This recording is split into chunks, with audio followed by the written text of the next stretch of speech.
Vamos dar prosseguimento mais um dia de palestras aqui no PEC Nordeste, no segmento da suinocultura. E vamos apresentar o palestrante, Dr. Gabriel Gobira de Alcântara Araújo. Ele é formado pela Universidade Federal de Minas Gerais de Montes Claros, é mestre em zootecnia na linha de pesquisa em suinocultura na Universidade Federal dos Vales de Jequitinhonha e Mucuri, e atualmente é coordenador de território no Mato Grosso do Sul, Rondônia, e consultor técnico no Mato Grosso do Sul, Rondônia, Ceará e Pernambuco, pela Topics Novos do Brasil. Gabriel, a palavra está com você. Obrigado, bom dia a todos. Primeiramente, agradecer aí pela presença de todos, agradecer pelo convite também. É uma satisfação enorme estar aqui, uma cidade que me acolheu na época ainda do mestrado, onde eu conduzi meu experimento. A oportunidade aí de conhecer o Tiago e vários outros. Acho que se eu fosse citar nome por nome aqui, nós vamos ter que usar o horário só para falar da turma que me acolheu aqui em Fortaleza, Então, para começar aí o que a gente tem para abordar hoje, a ideia é a gente falar um pouco sobre a questão da alimentação de fêmeas hiperprolíficas, ou seja, fêmeas de alta produtividade, a fêmea, o que a gente chama de fêmea suína moderna, que vem evoluindo a cada ano aí, em períodos curtos a gente vê o crescimento da produtividade dessas fêmeas. Então nós vamos abordar um fator bem importante, que é a questão da alimentação dessas fêmeas, Então a ideia hoje é falar para vocês aqui o como, o que, o porquê da gente fazer o manejo, o que nós vamos conseguir com isso. Não adianta a gente aplicar aqui vários manejos e a gente não entender o que vai trazer de retorno para a gente dentro das granjas aí, ou dentro do nosso sistema produtivo. Então, quando eu falo de manejo alimentar, a primeira coisa que vem na nossa cabeça é a formulação, são os níveis nutricionais da dieta que a gente vai fornecer para a fêmea, E quando a gente fala de alimentação, isso vai muito além da parte da formulação. A gente precisa fazer com que está no papel chegue na boca da fêmea e que ela consiga digerir isso. Então, vai desde a parte da fabricação da ração, a qualidade dos ingredientes, a regulagem dos custos, dos drops, que vão,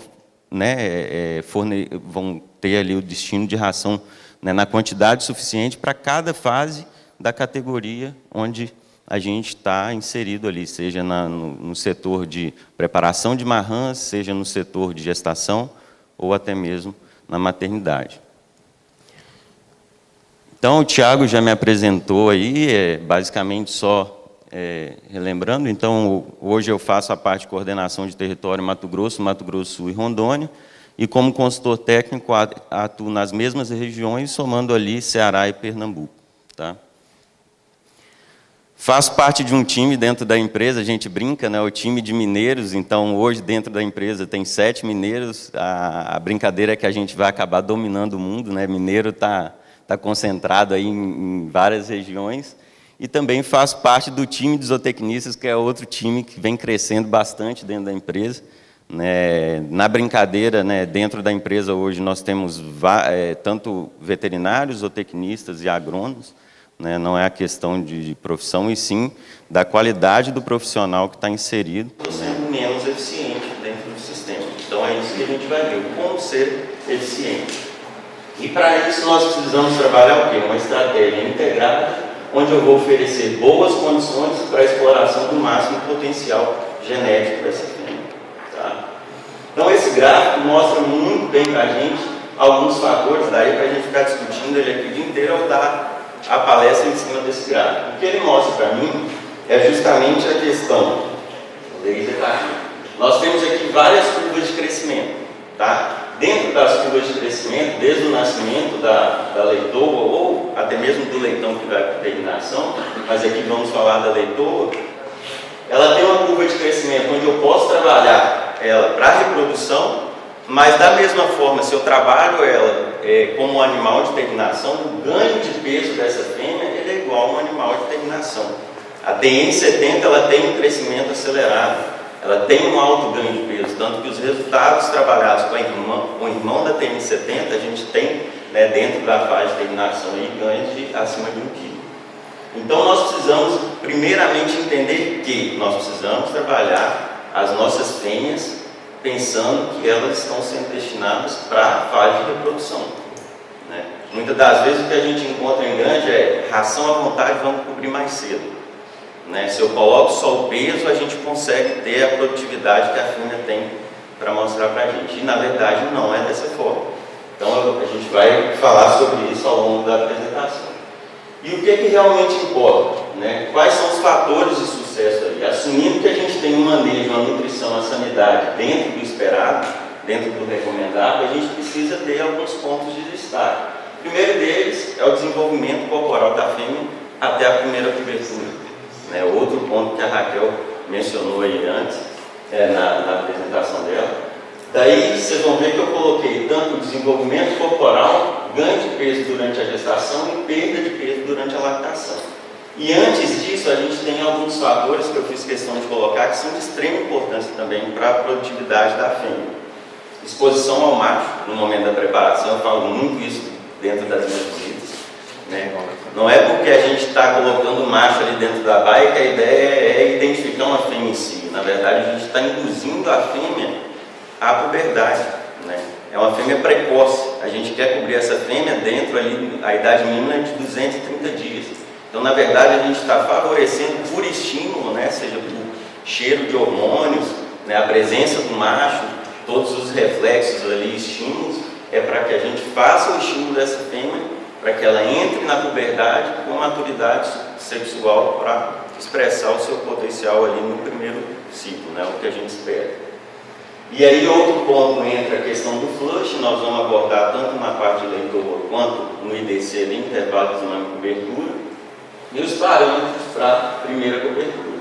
Isso vai maximizar a nossa taxa de ovulação ali, para que a gente tenha, né, o maior número de nascidos, que é o ponto de arrancada nosso aí dentro da granja.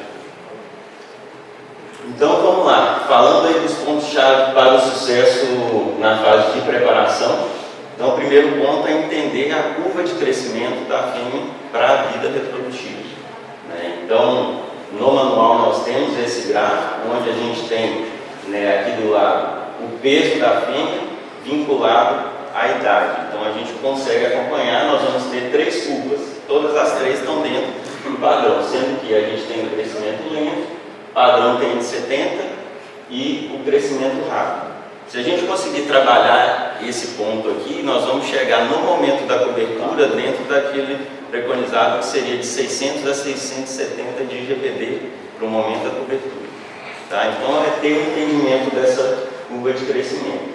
E dentro disso nós temos que entender também a questão das fases antes da cobertura. Muitas das vezes aqui a gente vai receber fêmeas de 150 e 120 dias, tá? Então pensando aqui, vamos falar das fêmeas de 150, nós vamos fornecer e ver o que aqui a gente tem fêmea bisavó, que é a mãe da TN70, tá? Uma fêmea pura, e a TN70. Vejam que só dentro da mesma genética, né, diferentes fêmeas, a gente vai ter diferentes exigências. Então, trabalhar com recomendado, esse recomendado em quilos de ração, ele está vinculado com o que a gente tem de nível de exigência dentro do manual. Então, nós temos que estar alinhados com os nossos nutricionistas em função de que pode ter ração mais adensada e menos adensada. Tá? Mas isso aqui baseado no que a gente tem no manual. O importante é a gente ter em mente a questão das fases e as trocas de ração para favorecer o desenvolvimento dessa leitura.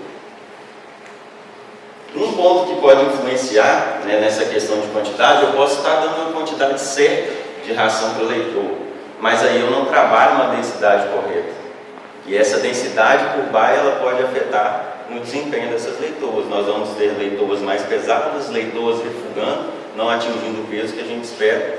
Então, o que a gente recomenda hoje, pensando aí em fêmeas de 120 dias, até 120 dias, seria 1 metro quadrado por fêmea, de 121 a 150 dias, 1,6, e de 150 dias até o flush, de 2 metros quadrados por fêmea. Por que eu destaco isso? Hoje é muito difícil a gente encontrar granjas dentro do preconizado. E aí, não, mas nós estamos conseguindo fazer as fêmeas manifestar cio. Não tem fêmea que não manifesta cio, mas nós temos fêmea abaixo do peso, com sobrepeso, um menor número de fêmeas ou um maior impacto na seleção para as fêmeas, né? Eu tenho uma maior perda, seja por mortalidade, seja por replicagem. E outro fator é que, se eu tenho uma densidade baixa, eu não consigo fazer um manejo adequado com o macho, a indução à puberdade, e isso vai impactar no meu número de nascidos vivos no primeiro parto, que com certeza vai impactar nos ciclos seguintes. Então eu preciso pensar nesse ponto aí. Aqui uma imagem de um trabalho que a gente fez, justamente a gente tem avaliado muito isso, né? Nas granjas, quando tem alguma fêmea para descartar, a gente abate, verifica desenvolvimento uterino, né? A questão de óvulos.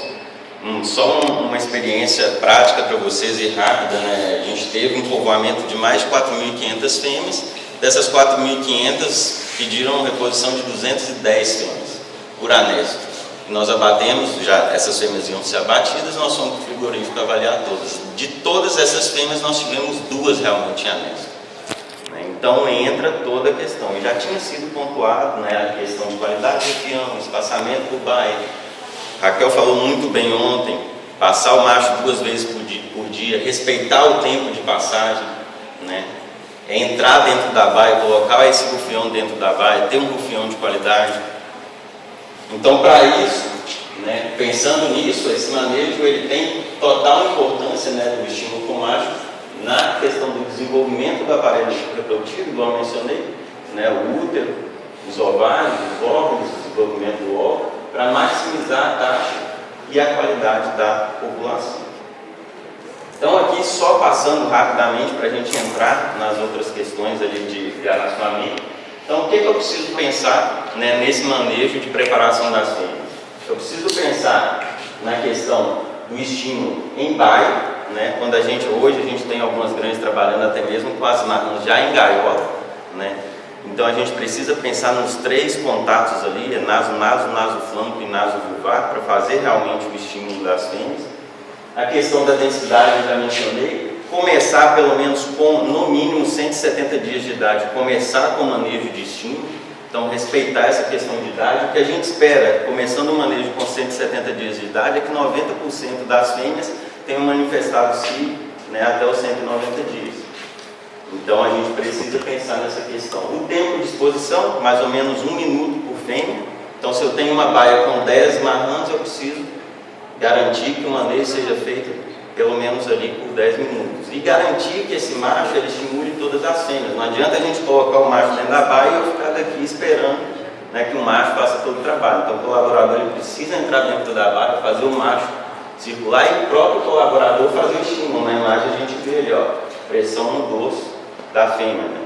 Então a gente precisa garantir esse manejo aí. Efeito surpresa, tem vários trabalhos, eu não vou trazer aqui hoje, né, mas tem vários trabalhos mostrando que quando você tem o rufião, né, fora do galpão e ele vem como efeito surpresa, você tem mais benefícios aí em questão até mesmo em tempo de ciclo, né, e na questão ovulatória. E não esquecer da qualidade do rufião, tá? A gente precisa garantir. Como que a gente avalia isso aqui? Primeira coisa, eu coloquei um rufião dentro da baia, veio no coxo comer, ou virou e veio no portão para sair, está errado. O rufião ele precisa ter boa libido. Outro ponto, rufião espumando o canto da boca, liberação de feromônio, odor, urinando, né, e interesse pela fêmea, que é a questão da libido. Na questão do flush, para a rã, então a gente precisa pensar em algo, primeiro ponto, o que é o flush? Nós vamos aumentar o aporte energético da leitoa para a primeira cobertura. 14 dias antes da primeira inseminação, né, alojamento individual. Por que 14 dias? A leitoa ela nunca viu gaiola. O tempo inteiro ela esteve dentro de baia. Então você vai colocar ela na gaiola justamente para um processo de adaptação. E dentro desses 14 dias você consegue fazer um arrazoamento, né, focado na questão do flush, que seria dar um maior aporte energético e favorecer a questão da ovulação dessa fêmea. A nível de quantidade de ração, dentro do que a gente tem de níveis, né, no manual para ração flush, o indicado é de 3,2 kg aí de ração por dia. E fracionar isso em tratos. Por que a gente fraciona? O flush, na verdade, o que a gente fala é de uma descarga, né, de energia na fêmea, mas o que a gente precisa são de picos de insulina para favorecer as questões hormonais. E eu só vou conseguir fazer esse pico quando eu forneço a ração em vários tratos por dia.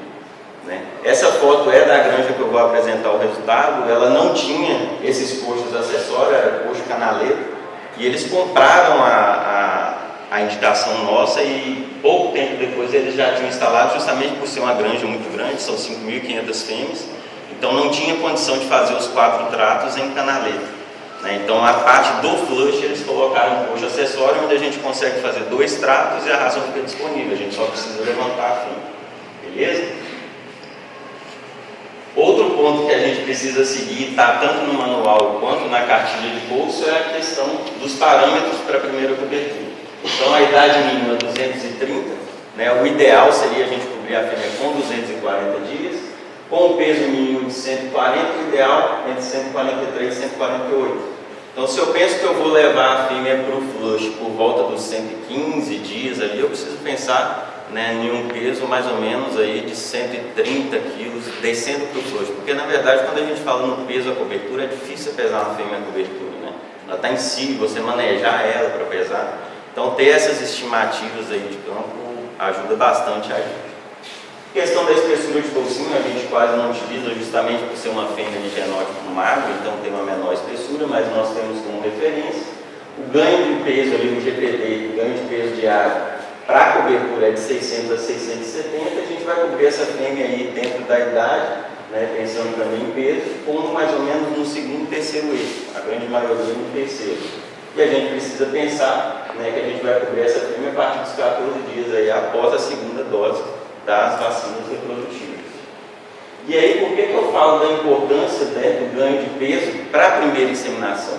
Então, esse trabalho mostra isso para a gente, referente à taxa ovulatória. À medida que as fêmeas se tornam mais pesadas, elas tendem a ter uma maior taxa de ovulação. Quem aqui já buscou no programa e viu que as fêmeas de primeiro parto mais pesadas são as que mais param, Só que aí vai vir o ponto que a gente precisa avaliar realmente o que vai importar para a gente aqui. Então esse trabalho mostra que as fêmeas mais pesadas tiveram uma maior taxa de ovulação, tanto em questão de fêmea pura, quanto na fêmea F1, na fêmea híbrida, Quanto mais pesada, melhor a taxa de ovulação. Esse trabalho, que é da Topics também, só que ele foi realizado lá fora, Então, realidade diferente de nutrição, principalmente se utiliza muito o subproduto, diferente da gente aqui que usa a base nossa milho e soja. Então vejam que o melhor momento para se cobrir a fêmea é entre os 150 e 170 quilos, Diferente do que a gente recomenda aqui no Brasil. Mas é mais só para vocês verem o porquê das indicações. Então vejam que o melhor momento está aqui. Eu poderia ter uma fêmea aqui e falar que o melhor momento é onde ela para em 15,7. Só que nós vamos entender o porquê que nesse trabalho mostra para a gente que o melhor peso para se cobrir a fêmea foi entre 150 e 170 dias. Justamente porque isso aqui representa o mesmo trabalho. Eu não falei lá no início que a questão da quantidade de leitões nascidos, da produtividade, tem que estar aliada à longevidade? Então, aliada a essa questão de peso, a gente vê que a melhor taxa de longevidade, ou seja, retenção de fêmea até o terceiro parto, a fêmea até o terceiro parto ela está se pagando, está pagando o custo de investimento, seja por compra ou por produzir essa fêmea dentro da granja, nós temos um custo de produção com ela. Então, até o terceiro parto ela está se pagando. Então, vejam que o melhor momento está aqui, entre os 150 e 170 dias eu tenho até 85% de taxa de retenção das fêmeas, até o terceiro parto. Hoje o que a gente vê em literatura é que nós precisamos ter um indicador de pelo menos 70% de retenção de fêmeas até o terceiro parto. Então hoje a gente vê, principalmente as granjas que se adequaram às indicações do manual, trabalhando até mesmo acima aí dos 80% de retenção. E aí a gente consegue trabalhar dentro daquela taxa de reposição de 45%. Hoje o que a gente vê é que várias granjas estão trabalhando até acima de 60%. Então o que traz? Aí, Gabriel, mas você está apresentando trabalhos lá de fora. Ok, o que nós temos de Brasil? Eu trouxe para vocês a nível de granja. Então vejam aqui, nós avaliamos fêmeas cobertas abaixo de 230 dias, que está do nosso lado esquerdo aqui. No centro, fêmeas cobertas de 230 a 250, que é o que a gente recomenda. E lá do canto, na verdade esquerdo, no canto esquerdo, nós temos fêmeas acima de 250 dias. Então veja, eu cobri, aqui a imagem eu acho que não ficou tão boa em valores. Eu tenho aqui 14,90 no primeiro parto para fêmeas cobertas abaixo de 230 e 15,70, né, no segundo parto. Quando eu avalio fêmeas cobertas dentro do padrão, 15,45 no primeiro e 15,83 no segundo. Se eu cubro ela mais pesada, 15,14, já perdeu para a indicação nossa ali na largada. E no segundo parto a gente vê até um efeito de síndrome do segundo parto aqui, 15,20, não, na verdade teve 15,14 para 15,23. Mas vejam que o melhor peso para vinculado à produtividade está ligado à questão da indicação nível Brasil. Essa diferença está ligada porque a gente utiliza milho e soja nas ações. A gente potencializa o desenvolvimento da fêmea também. Então agora a gente vai entrar, falando da parte de preparação da fêmea até o momento da cobertura, agora a gente vai entrar na questão da fase de gestação. Dentro da fase de gestação, o primeiro ponto que a gente precisa entender, né? Dentro das categorias de fêmea, nós vamos ter algumas diferenças. Então, começando com a nulípara, a fêmea que eu cobri, ela ainda não pariu, primeiro período gestacional. Essa fêmea ainda não teve um período de lactação, ela não perdeu o peso. Basicamente, o que ela tem de demanda é desenvolvimento corporal, a mantença e a produtividade, né? Então a gente vê que as demandas iniciais aqui, elas vêm baixa, mas crescente, e aí a gente vai falar o porquê que a gente indica o manejo ali do high, a curva crescente de fornecimento de ração para nulípara, e para multípara a gente chama de low high, que é iniciar com um volume maior, né? Depois a gente diminui e torna aumentar esse volume no terço final. O terço final, acho que basicamente é de fácil entendimento, o requerimento é todo destinado à questão de desenvolvimento de leitegada, né, e principalmente aparelho mamário. Nós temos que pensar nos dois, porque se a fêmea ela não tem a exigência dela atingida, o que ela vai fazer? Ela vai destinar toda a parte dela, que é a prioridade, para a leitegada, e depois, no momento que ela chega no período de lactação, ela não tem um aparelho mamário formado, né? Agora, se eu consigo atingir, a gente vê a formação da linha do aparelho mamário, né? E principalmente lá no período lactacional, quando ela entra no pico, a formação das taças ali, que é o indicativo de máxima produção de leite. Então vejam que a curva da nulípara é totalmente diferente da multípara.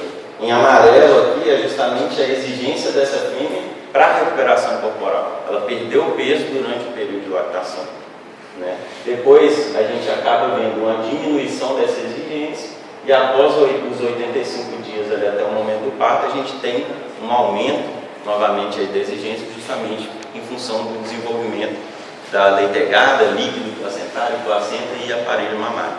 Perfeito?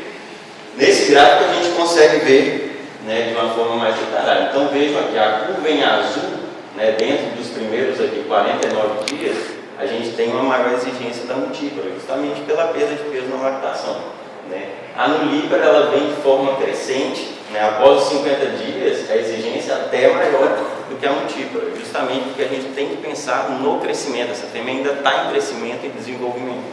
Quando a gente fala de precocidade, se a gente for no bovino, né, as novilhas super precoces são fêmeas que são cobertas, né, mais jovens e que estão em desenvolvimento. Então, dentro disso, para a gente ter um mais fácil entendimento, veja uma diferença aqui, ó. Vamos falar de porcas normais, ou seja, de porcas dentro do score corporal normal, é uma fêmea que não está magra e não está gorda, comparada com a nulípara. Então, a indicação de 0 a 49 de 2 kg, de 50 a 84 dias, 2 kg e 200, e de 85 até os 110, 2 kg e 600.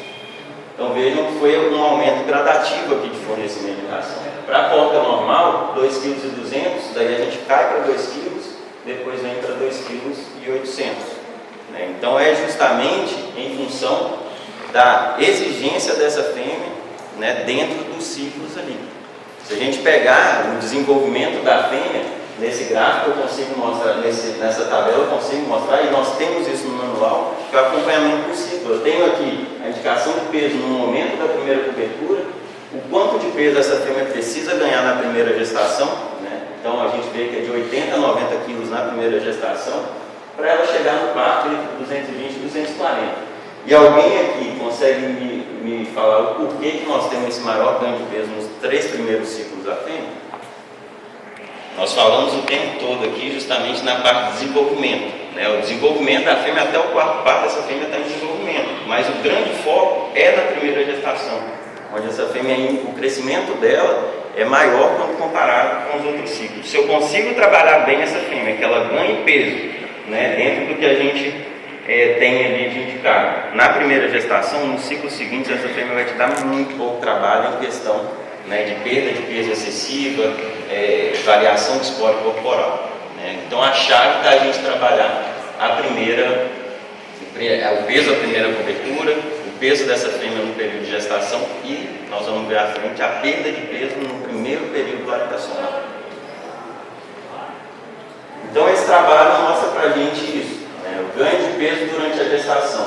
Então vai ser vinculado ao ganho de peso de massa corporal materno, né? Para que essa fêmea tenha um bom desempenho no período lactacional. Reservas corporais aí para a primeira lactação.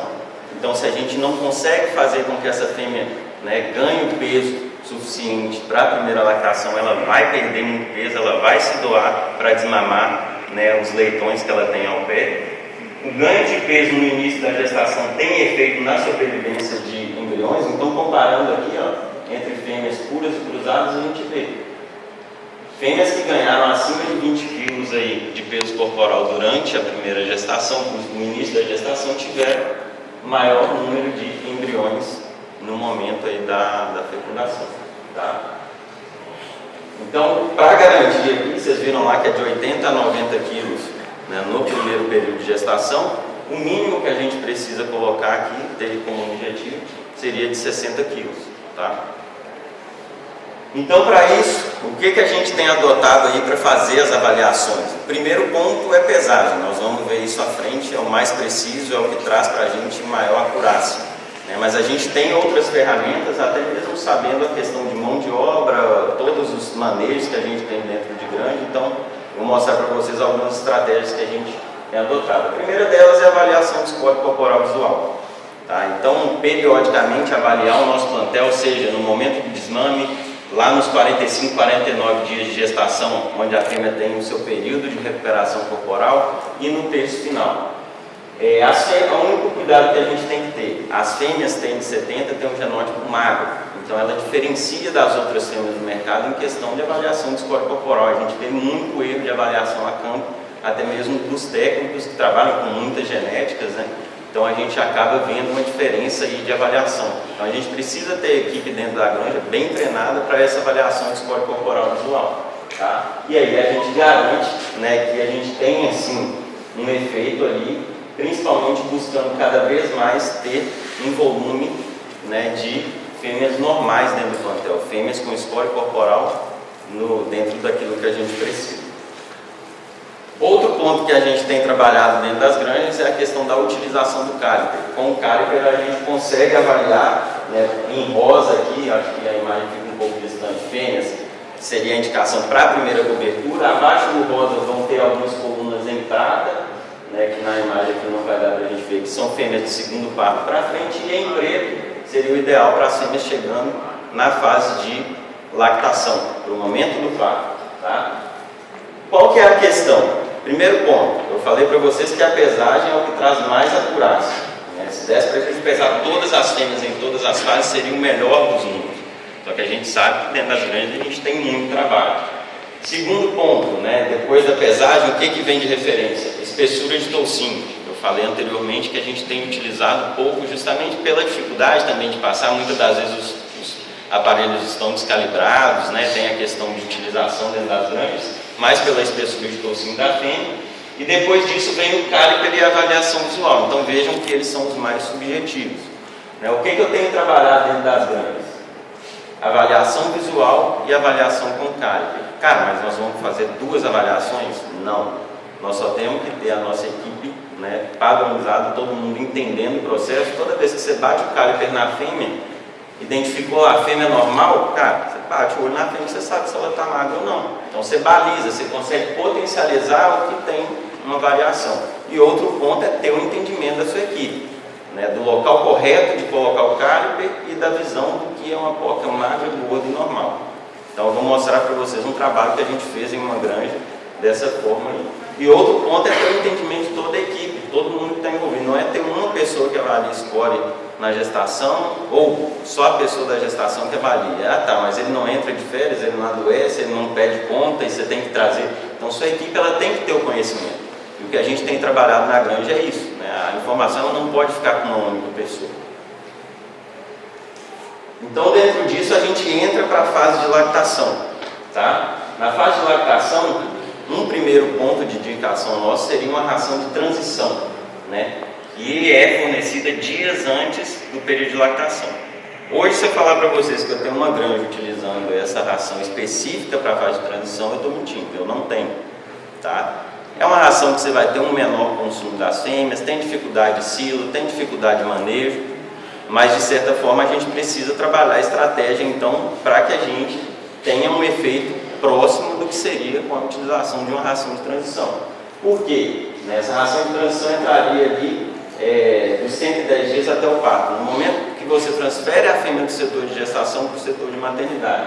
E o que isso me traz de benefício? Primeiro ponto, auxilia na preparação final da glândula mamária, na modulação e produção de leite no início da lactação. E quando eu falo de leite, nós precisamos pensar também na produção de colostro. Muitas das vezes nós estamos vendo em granja diarreia nos primeiros dias de maternidade, quando está vinculado à questão de produtividade de colostro, que está ligado à imunidade do leitão, né? Melhoria no início da produção de leite e também no pico de lactação, uma vez que a gente está falando de modulação e preparação do aparelho mamário. Prevenção da congestão de útero e do edema mamário, e aí é um ponto que a gente tem que levantar. Hoje, atualmente, eu quase não vejo edema mamário nas granjas. Quando a gente vê algum caso de edema mamário, né, que chama a atenção, a gente vai rever os manejos e justamente em alguns pontos a gente está pecando no manejo. O edema mamário é quando a gente avalia aquela fêmea que está com a parte principalmente posterior do aparelho mamário dura, enrijecida, né, inflamada, e ali não tem mais o que fazer, a gente consegue amenizar a questão do edema, mas o nosso plantel está com a produtividade comprometida. O que a gente precisa fazer é, das fêmeas mais novas, trabalhar para que elas não tenham o mesmo problema. Redução da incidência de síndrome do MMA, e aí entra um fator, né? Eu não vejo isso na minha granja. E aí quando a gente vê, pensando na TN70, ela tem uma alta capacidade de produção de leite, né? Se a gente observar os vários plantéis hoje, nós estamos falando de plantel trabalhando com 23, 25% de mãe de leite e achando que isso é normal, né? Dentro do plantel hoje das granjas que eu trabalho e das outras regiões do técnico, se a gente tiver acima de 10%, nós já estamos preocupados. Eu tenho granja hoje trabalhando abaixo de 5% de mãe de leite. O que é mãe de leite? Eu tenho que reter uma fêmea no período de lactação para que ela desmame leitões que outras fêmeas não tiveram a condição de desmamar.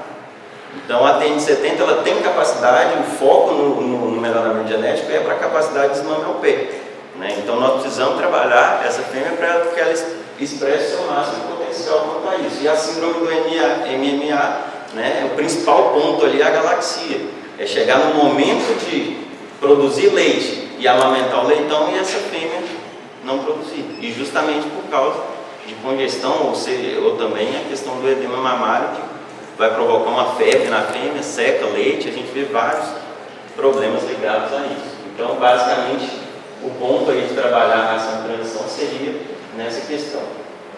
Melhoria da transição entre ração de gestação e lactação. Tá? Então, em vez de sair já da ração de gestação e ir para a lactação, eu tenho uma ração de transição. Melhoria da vitalidade e sobrevivência de leitões. Prevenção de constipação fecal, e aí nesse ponto não só a questão da ração, mas a gente precisa também garantir que nossas fêmeas tenham acesso à quantidade e qualidade de água, né? Principalmente pensando no período de lactação, o consumo da fêmea é altíssimo. Se a gente pensar na composição do leite, 90% do leite é água. Então a gente precisa pensar na questão de quantidade e qualidade. Quando eu falo de qualidade, está ligado também à temperatura dessa água, tá?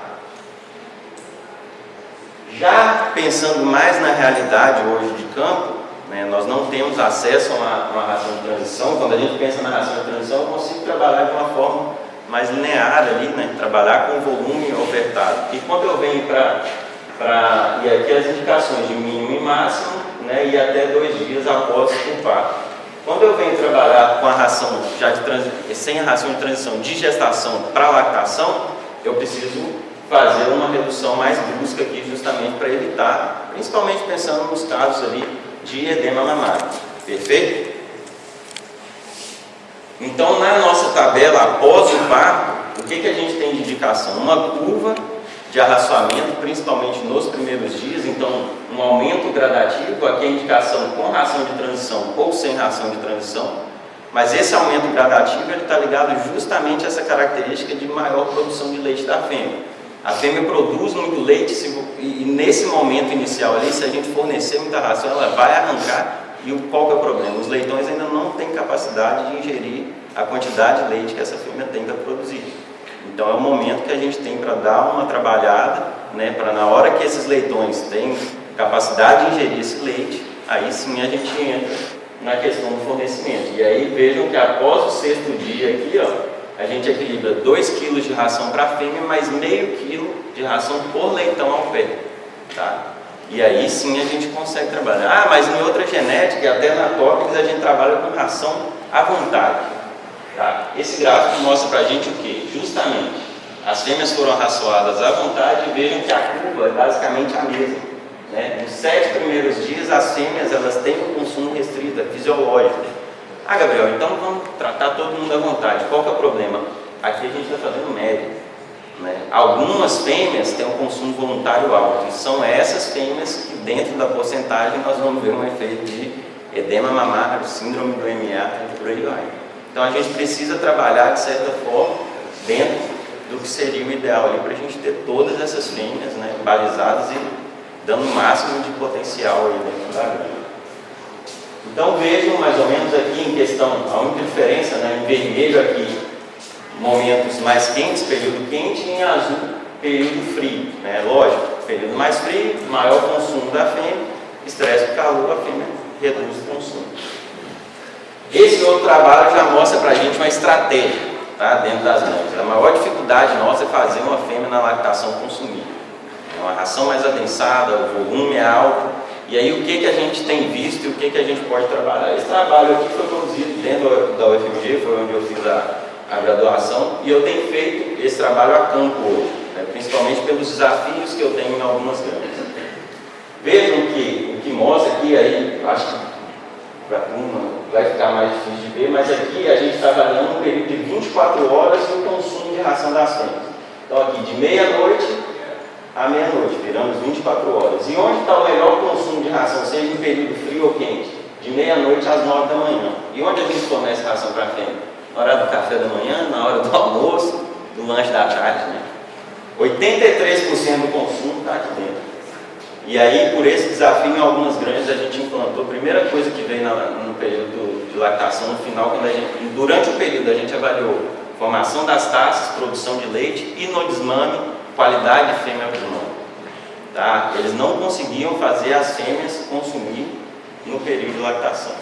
E muitas das vezes a gente nem sabe o quanto o nosso plantel consome. E aí, para a gente achar o problema, isso se torna mais difícil. Tá? Então, aqui uma estratégia que eu tenho adotado, Mato Grosso tem, principalmente Mato Grosso e Mato Grosso Sul. Nós temos problema com temperatura, nem todas as granjas são climatizadas, e até mesmo em granja climatizada a gente tem feito esse trabalho e é fisiológico. O animal, se a gente pegar o suíno selvagem, a maior parte tem lá, a não ser que seja alta infestação de javali, nós vamos ver algum de dia, mas até a turma que caça, período noturno.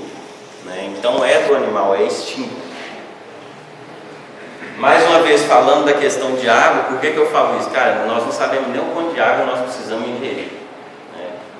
Esses dias eu precisei, em função de uma dengue, aí, avaliar a quantidade de água que eu tinha ingerido. Na hora que a mulher falou comigo que eu tinha que beber 6 litros de água no dia, eu falei, vou afogar. Né? Não tem condição. Mas a gente precisa beber, dependendo do peso, aí, de 3 litros de água por dia. Eu garanto que todo mundo aqui procura água de qualidade, mas ninguém aqui sabe quanto de água bebe por dia. Quem dirá a fêmea que a gente está tratando dentro da granja. Né? Então a gente precisa pensar nesse ponto. E principalmente, né, na gestação é muito importante, o volume é menor, dá para a gente fazer em cima dos estímulos, mas no período de lactação, cara, a gente precisa ter um entendimento, porque além disso ela está produzindo leite. Tá? E vai estar vinculada essa produção de leite à ingestão de água.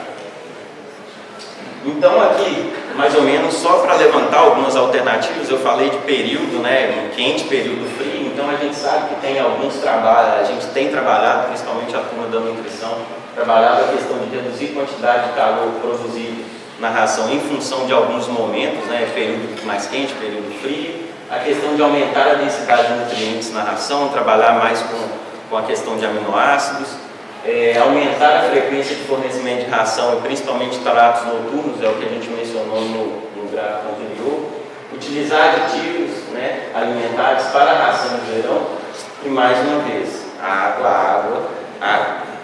Né? Temos que pensar na questão. Muitas das vezes nós temos uma baita nutrição na mão, um baita manejo, estamos fornecendo ração no volume que precisa e estamos pecando em questão de qualidade e quantidade de água. Tá? Aqui só mostrando para vocês a campo, né? Então, em questão de aparelho mamário da fêmea, uma fêmea com um consultor mandou para a gente com 22 tetos espaçados, uniformes e funcionais, que já fêmea engranja no período lactacional, formação das taças, então mostrando a qualidade do aparelho mamário da fêmea. E aqui o que a gente busca, né? Leiteguada numerosa, com qualidade, mas também fêmea com qualidade. Não adianta a gente ter leitegada, sendo que a fêmea numerosa e com qualidade, sendo que a fêmea para o próximo ciclo vai vir com um desempenho abaixo, justamente porque perdeu muito peso durante o período de lactação. E aí entra um ponto, né? A perda de peso durante o período de lactação. O ideal seria que a gente trabalhasse com 9% de perda de peso durante o período de lactação. O que a gente tem visto a campo é que a gente tem trabalhado mais ou menos na média de 14 a 15% de perda de peso corporal. Então a gente precisa pensar nisso porque está ligado o catabolismo está ligado à influência aí do desenvolvimento do ovário e impacto na gestação seguinte.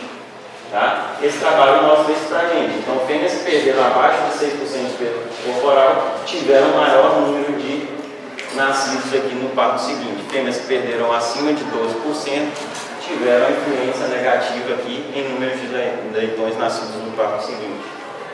Esse outro trabalho mostra a mesma coisa para a gente. Fêmeas que perderam abaixo de 5% tiveram um maior número de leitões nascidos aí no parto seguinte. Um ponto de extrema importância é pensar na lactação das primíparas, né? Conhecer o consumo das nossas fêmeas de primeiro parto, uma vez que elas têm um consumo voluntário menor quando comparado com as multíparas. Então, trabalhar isso de forma, a gente tem indicado até a questão de baldes, ou agrupar essas fêmeas também próximo para a gente fazer um trabalho diferenciado com elas.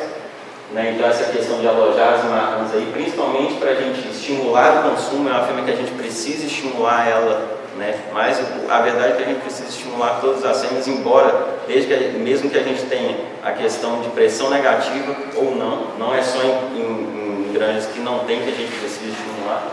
E uma recomendação, tá? Eu mostrei para vocês que a fêmea de primeiro parto ela ainda está em um crescimento acelerado, a utilização de suplemento marrão no primeiro período lactacional. Lembrando que esse suplemento é aminoácido, mineral e vitamínico, tá? A gente já viu a campo indicando suplemento aí energético que restringe o consumo da fêmea no período de lactação. Então aqui só mostrando, já tem uma plaquinha de 10 minutos, eu acho que vou precisar roubar mais uns 5 aí, né? Mas a gente está entrando aqui no final da apresentação, agora é mostrando a parte prática. O que a gente tem feito, essa granja eu fiz questão de trazer, a gente tem feito um trabalho, né? Há 3 anos nessa granja, desde junho de 2019.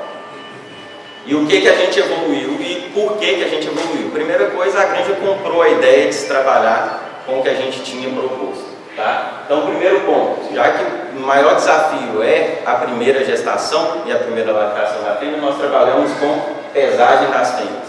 Tá? No primeiro parto, por que nós fizemos essa pesagem? Para entender como as fêmeas se comportavam dentro dessa granja. Então, a gente fez a pesagem na primeira inseminação, no primeiro parto e na segunda inseminação.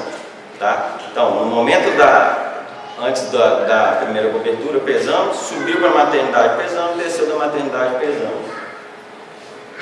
Isso para quê?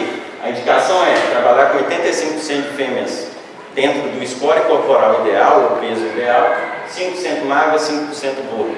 Eu falo que dentro das granjas, se a gente conseguir trabalhar com 80%, chegar nos 80%, que a maioria está trabalhando com 65%, 60%, nós já estamos dentro de um patamar fora da realidade, vocês vão ver aqui. E aí depois a gente busca a excelência ainda, né, buscar os 85%. Então aqui o que seria uma fêmea magra, uma fêmea normal, uma fêmea gorda, e o que a gente fez nessa granja. Vejam que no primeiro momento, na primeira avaliação, a gente não conseguia nem fazer um retrato dessa granja. A gente avaliava algumas fases e não batia a informação uma com a outra. Então a gente tinha fêmeas magras de 15% a 20%, fêmeas gordas de 5% a 20%, 5% a 12%, e fêmeas com score corporal visual, na época ainda não tinha um calibre calibrado para TN 70, e a gente trabalhando aí de 60% a 70%. Com ulceração de escápula, que foi aquela imagem que eu mostrei anterior, que é um ferimento que dá na escápula da fêmea, justamente por uma maior mobilização, né, de tecido muscular, de 25%, que assustou a gente. Só que isso em alguns lotes. Então tinha uma variação muito grande e a gente precisava entender. Outro ponto que preocupou foi que nas marrãs nós tínhamos casos de fratura de isco. Tá? Então, ou seja, no momento de retirar essa fêmea da maternidade, a fêmea fraturava isco. Então aí nós entramos com a questão de suplementação, né, dessas fêmeas, já vou adiantar um pouquinho aqui, suplementação e estímulo de consumo. Só o suplemento não é come o agudo, né? Então temos que trabalhar também com a questão do estímulo de consumo. Fizemos o ajuste aí de volume de ração na gestação, não só o ajuste no papel, que tem que fornecer isso, mas passamos o dia inteiro pesando e avaliando o drop por galpão, né? E vimos que tinha uma variação muito grande, principalmente por fase, e fizemos a indicação de avaliação periódica de score corporal, né? E a granja adotou o que a gente tinha proposto. No desmame, já no período ali de 5, 6 meses depois, em fevereiro de 2020, a gente vê que as fêmeas estavam sendo desmamadas com 73% ali de fêmeas dentro do normal, aos 35 dias de gestação, 78% de fêmeas dentro do normal, e no terço final, 79% das fêmeas dentro de um normal. Já em fevereiro de 2021, 81% das fêmeas normais no desmame, 84% das fêmeas normais aos 35 dias de gestação, e no terço final, 89% das fêmeas dentro do score corporal visual normal. Aqui a gente ainda, né, não estava trabalhando definitivamente aí com o cara. E aí o que a gente teve? E rapidamente, então pensando em nascidos totais, em 2019, 13,93%, em 2020, 15,06 nascidos totais, e em 2021 fechamos com 15,89 nascidos totais. Tá? Isso a gente está falando de uma avaliação do ano. Quando a gente pensa em peso de nascidos, não teve influência, mesmo aumentando o número de nascidos. Então, trabalhamos aí em 2019 com 1,50, 1,45 em 2020 e 1,47 em 2021. Desmamados, médio desmamado, 11,71, aí entra a questão do aparelho mamário. As fêmeas em 2019 não tinham informação de aparelho mamário, então desmamando 11,71, em 2020 12,55, fechando em 2021 desmamando 13,22 leitões, tá, por período de lactação. Peso médio de desmame saindo de 5,93 para 6,54, e em 2021 6,39, ou seja, aumentamos o número de desmamados e melhoramos a qualidade desse desmamado. Desmamado femiano, saímos de 28,24 para 30,76, fechamos 2021 com 32,46 leitões desmamados femiano. Tá? E aí entra onde eu gosto de trabalhar, que é quilo de leitão desmamado. Nós não vendemos cabeça, nós vendemos quilos. Então nós saímos de 167,55 quilos desmamados em 2019, vou adiantar aqui para 207,28 quilos de leitão desmamado em 2021. Tá? E a gente sabe que tem potencial aqui no Ceará mesmo, tem uma granja que mostra para a gente o potencial da fêmea. Eles desmamaram, fecharam o ano passado com 259 quilos de leitão desmamado. Isso aqui no Ceará. Tá? E aí entra um outro ponto que foi trabalho nosso, né? Eu falei ali do coxo acessório no flush, né? Nós trabalhamos esse manejo, eles trabalham com a ração de gestação, não trabalham com a ração específica para flush pelas mesmas dificuldades, né? Para silo, mão de obra. Então a nossa indicação foi, durante os fornecimentos da ração de gestação, um suporte de açúcar, ou que utilizasse dextrose, uma fonte de carboidrato que fizesse os picos de insulina. Nós não conseguimos dextrose, estava mais difícil a questão da compra até para a granja, nós adotamos o açúcar e fizemos um manejo. Então, só para a gente entender, mais uma vez, o flush é a gente fazer esses picos de insulina e favorecer tanto a qualidade quanto a quantidade de óvulos no momento da fecundação. Né? Então, o nosso objetivo, né, que eu acabei de mencionar, é melhorar essa quantidade e qualidade de óvulos no momento da fecundação, o fornecimento de 3,2 kg dentro do que a gente tem de recomendação. O ideal é utilizar carboidratos de rápida digestão e absorção. Né? Muitas das mães utilizam ração de lactação. O grande fator aí é que, se parte da energia é oriundo de óleo, nós não temos um efeito aí dos carboidratos. Perfeito? Mínimo de 4 fornecimentos de ração. Então, aqui está a foto, mais uma vez. Né? Aqui, passando rápido, é só a questão, não vou aprofundar, é só a questão dos picos de hormonais, justamente influenciados pelo pico de insulina, que vão favorecer o desenvolvimento dos óvulos. E o efeito disso, né? A gente vê que fêmeas que foram suplementadas aí, né, com o manejo de flush tiveram maior número de nascidos no parto. Então, essa grande, o que a gente viu? Lógico, tem todo o efeito score corporal visual. Ah, Gabriel, mas a granja não fez nenhum outro manejo, né, estrutural. Cara, tudo que a gente faz para melhorar a condição da fêmea é para melhorar a condição da fêmea, seja em questão de temperatura, qualidade de água, né, todos os efeitos, se eles potencializaram o resultado, foi potencializando a condição de score corporal da fêmea também. Né, não é só a questão de ração, igual eu falei para vocês, a equipe comprou a ideia. E quando a gente avalia em questão de nascidos totais, nós saímos ali, aqui é um ciclo, tá? Vejam a curva de nascidos, nós saímos de 3,22 no primeiro ciclo para 14,15, né, no ano de 2020. E no ano de 2021, 14,55. Se a gente avaliar essa última curva aqui, ó, ela está mais ou menos dentro, faltando pouca coisa para a gente ajustar, dentro do que a gente tem de potencial, avaliando as 10 melhores granjas do Brasil hoje com a nossa linhagem.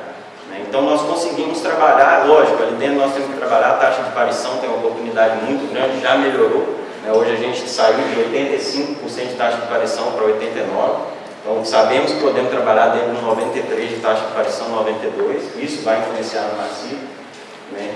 Questão de fêmeas cobertas até o 7º dia, outro ponto que tem evoluído, mas ainda não está no ponto que a gente quer, eles trabalhavam com 83%, 85%, hoje já estamos trabalhando com 90%. Então, esses pontos estão influenciando. E aí, finalizando, pessoal, ponto-chave. Para o máximo potencial da fêmea, nós precisamos pensar, né, na questão do desenvolvimento corporal dessa fêmea durante a gestação e durante o período de lactação, pensar na perda de peso corporal dessa fêmea. Porque o que a gente busca é os 38+, nós temos, no Brasil, nós temos uma missão muito grande, porque nós fornecemos as fêmeas para a Argentina e a Argentina já alcançou a marca dos 38. Então, o material genético sai do Brasil e lá eles já conseguiram atender, só que o nosso foco não é só desmamar quantidade, nós precisamos de leitão mais uniformes, mais pesados e mais eficientes, tá? E isso vai trazer para a gente o que a gente busca aí, que é a lucratividade do setor. E número para isso nós temos. Então, seu Milton Becker, Granja Xerez, Ceará, Alana Xerez e Granja Sossego em São Paulo mostraram isso para a gente a nível de resultado, tá? Agradeço, desculpa aí, acho que estourei um pouquinho o tempo, agradeço pela oportunidade e perguntas estou à disposição. Beleza?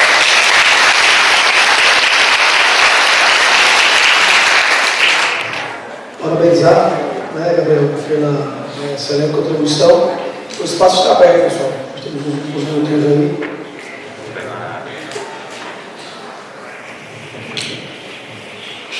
Oi, Gabriel. Rosa, na Granja Xerez. Gabriel, você falou um pouco aí sobre os machos não estarem concorridos. O que você deixaria para a gente de orientação a esse respeito? Se é um macho, sempre que o macho está comprometido, ok? O que a gente pode deixar para que eles melhorem? E aquele macho que não está com um nível muito legal. O que você orienta para a gente? Tá. Primeiramente, obrigado aí pela pergunta, né? É um ponto que a gente tem trabalhado muito a campo, a questão dos machos de refilão. É um ponto que, de certa forma, é deixado de lado. Muitas das vezes a gente preocupa com o macho da central, preocupa com a questão da fêmea, preocupa com a questão do número de nascido, mas a gente não dá importância para um manejo tão importante que é a indução da fêmea à puberdade e também o manejo de gestação. A gente sabe que muitas das vezes nós vamos descobrir que a fêmea está vazia. Tem caso de grande aí que a gente pega a fêmea com 118 dias gestando, você vai ver a fêmea está vazia, né? Então, o primeiro ponto é, nós precisamos colocar dentro da granja, implantar um manejo de reposição adequado. O manejo de reposição de macho e fêmea é de 50% ao ano. É a mesma reposição que a gente faz à fêmea. Por que eu falo isso? Quando a gente faz um manejo de 50%, vocês concordam comigo que a gente consegue trabalhar com macho de qualidade na fase de preparação da fêmea, certo? E no ano seguinte a gente consegue destinar esse macho para o setor de gestação e colocar um macho novo, com a idade adequada, né, acima de 300 dias, para trabalhar as marmãs. Então a gente consegue fazer o giro. E acima disso, precisamos botar esses machos uma vez por semana, perfeito? Não adianta você querer que o macho tenha libido se você não faz o manejo adequado. Então esgotar esses machos uma vez por semana, mas também garantir a questão da reposição.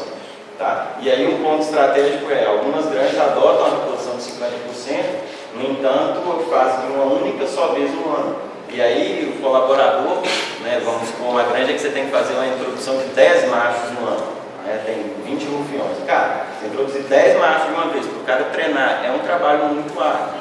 Se você fracionar essa reposição ao longo do ano, né, então eu preciso fazer a reposição de 10 machos, cara, entra com 2 machos por vez, você consegue um trabalho de maior excelência do colaborador, né, e também dá condição de fazer outros trabalhos aí.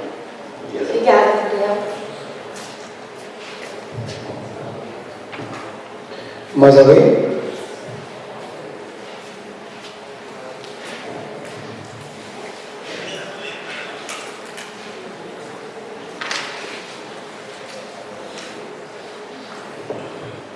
Fala, Gabriel, bom dia.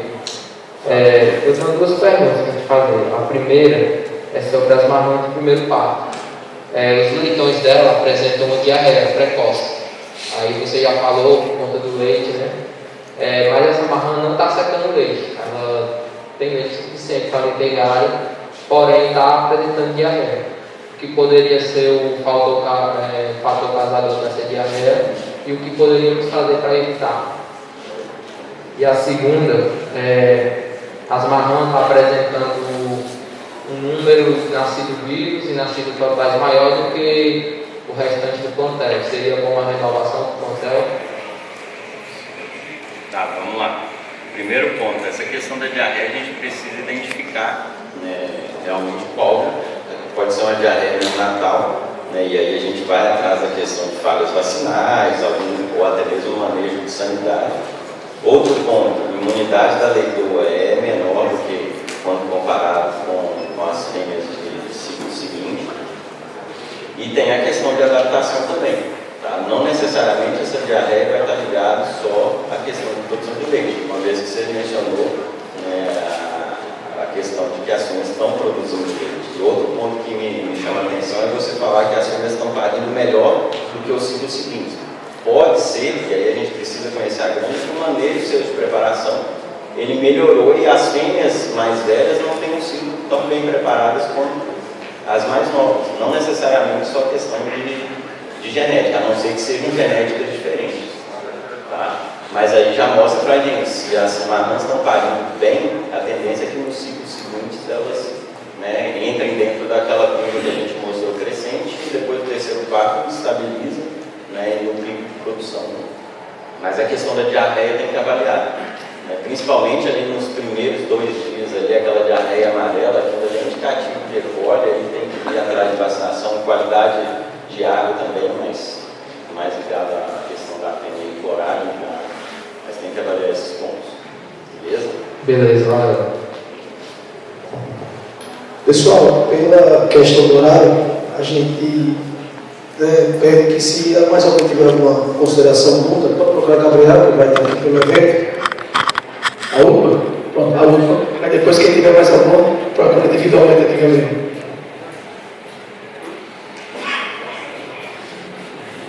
Bom dia, Gabriel. Boa palestra, meu nome é Carlos. Gabriel, eu tenho andado em algumas granjas, certo? A gente faz orientação recomendada é nós ciclos, 170, para primeiro e segundo. E eu tenho observado, não muitas matrizes, por não se marcando, certo?